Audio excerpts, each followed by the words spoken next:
Hey everyone, it's Scott from Canund Nation and Grand Chief Rose. Well, I had an interesting, successful day, and let me explain.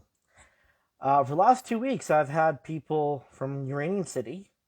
There's good ones, and then there's ones that were just harassing me because they didn't like the idea that we have claim to it as First Nations.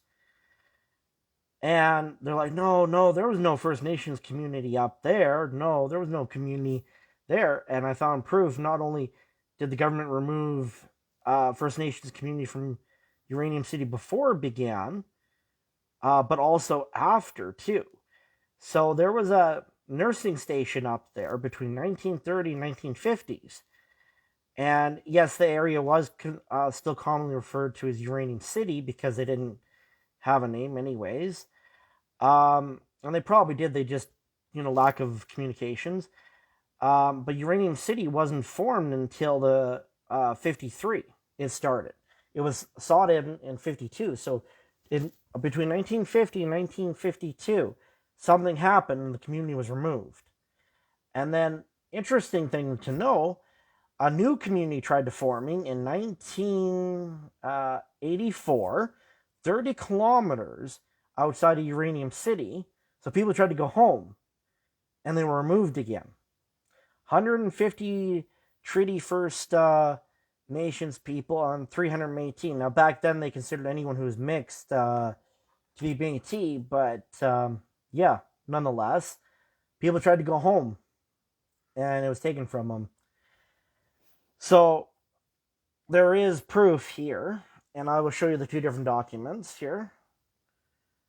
The relocation of Aboriginal people from Uranium City. This is the 1984.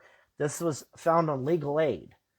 And then this one here, nursing and native peoples in northern Saskatchewan between 1930 and 1950s. Now there's probably hundreds of more documents, but this is just what I found on the first page.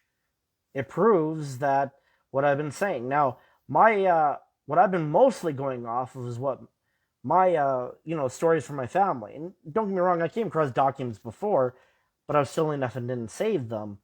And now I have proof that there was a First Nations community there where we're going, and I'm going back to claim my heritage land as a community, not as an individual.